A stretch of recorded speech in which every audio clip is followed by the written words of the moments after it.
In today's class, we will study the research process. In that research process, the first topic we will study selecting of research topic and research problem. In this topic, we will study in today's class. So, firstly, we will study what is meant by research process. Here, the research process is a systematic study, systematic method of solving the problem.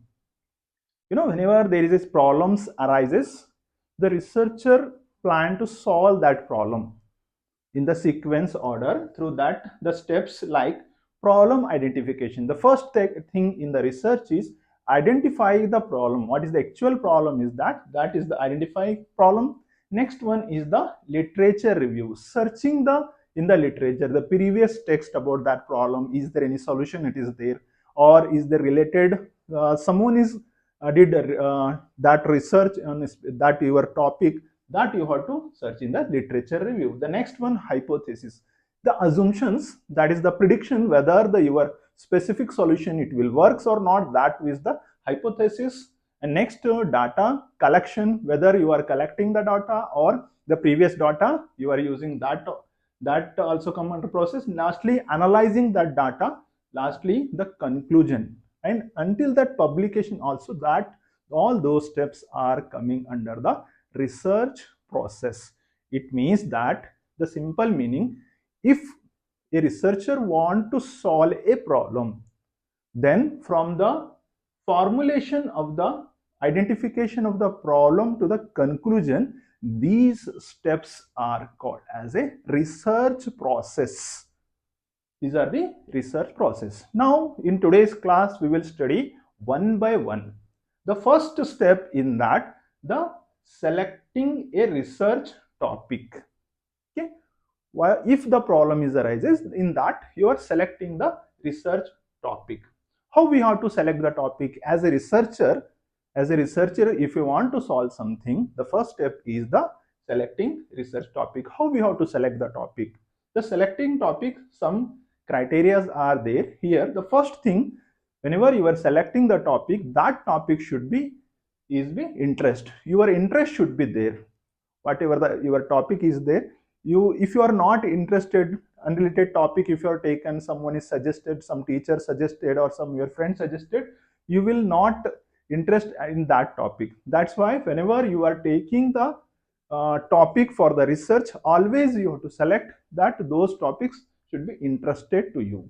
Next one is the relevance. Relevance is nothing but the related. It may be health related. If as a doctor or a medical practitioner, if you are doing research that is related, or the related topic, always you have to select here the choose a area connected to health and useful for the society. That your topic, that it should be useful to the society also, that you have to select the topic, research topic. Next is the thing is the feasible. Feasible is nothing but that able to solve that issues. Here, the ensure that the is possible with available time, whether the topic you are selecting, is it possible within a time, or whether data, whether you have to collect or already data is available, or the resources are there. It may be instrument, it may be your financial problem, whatever the resources are there, whether it is available or are they not, that you have to know in the feasibility. In that, so whenever you are selecting the topic, you have to know the feasibility. The next one is the literature review. Whenever you are planning to select the topic, the next is the literature review. You are selected specific topic, like for example anemia in pregnant ladies. You have to search the previous literature, the classical textbooks, so as well as the latest publications. So whether the someone is did research on that topic, first you read it, identify the what already studied. Okay, or that in that topic already what they did, that you have to study. Next is the knowledge gap. Is it that the research, the previously conducted research, is there any knowledge gap it is there? You will get the, from that you will get the base of your topic. Whether is there knowledge gap, you have to take that one and try to solve it. This is the literature review. Next is the scope. in the scope, whenever you are selecting the topic, the scope is nothing but always you have to take the specific problem solution, specific, not the too broad. Okay, don't take that broad topic, because it will take lots of time. Feasibility and other relevance are very difficult. That's why always you have to take the specific only. The specific is you have to take in the scope. Example, instead of diabetes, okay, instead of doing the diabetes the research, a focused topic could be effect of diet on blood sugar control. The specific diet, if you follow, whether the blood sugar level reduce, that is the specific topic you have to select instead of selecting the whole diabetes. This is the selecting of the topic. These criteria you have to follow whenever you are selecting a research topic. The next topic is today's formulating a research problem. What it means, that already you have selected a topic, one topic you are selected. In that topic, you have to convert into question form.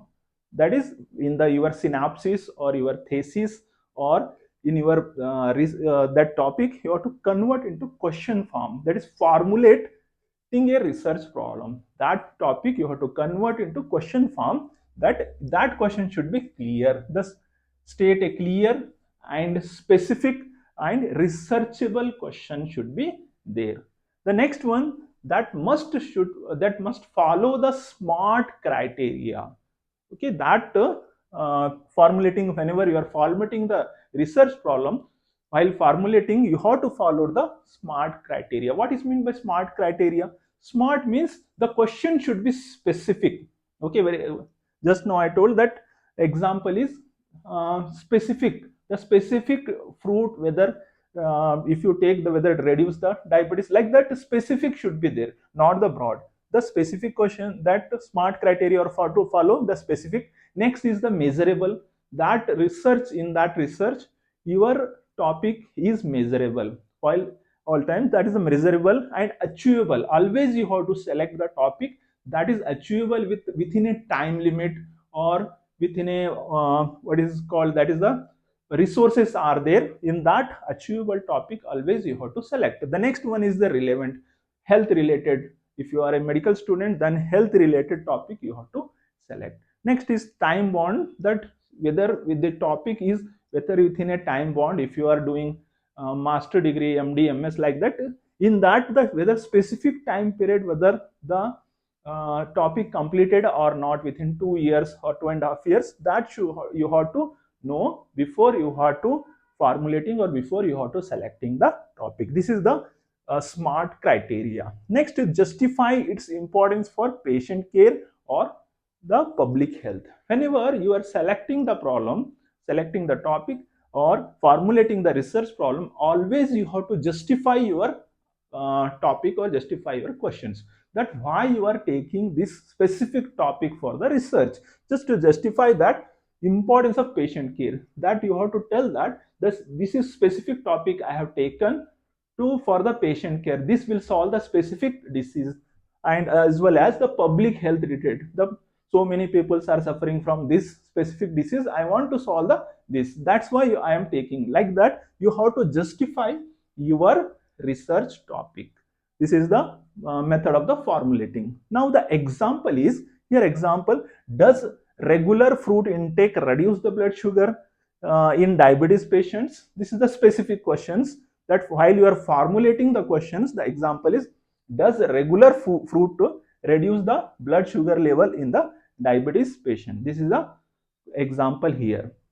Now these are the methods of the selecting a research topic and research problem in the research process. Hope you understood the today's topic. If you understood, please share it to others, like, share and subscribe. Thank you.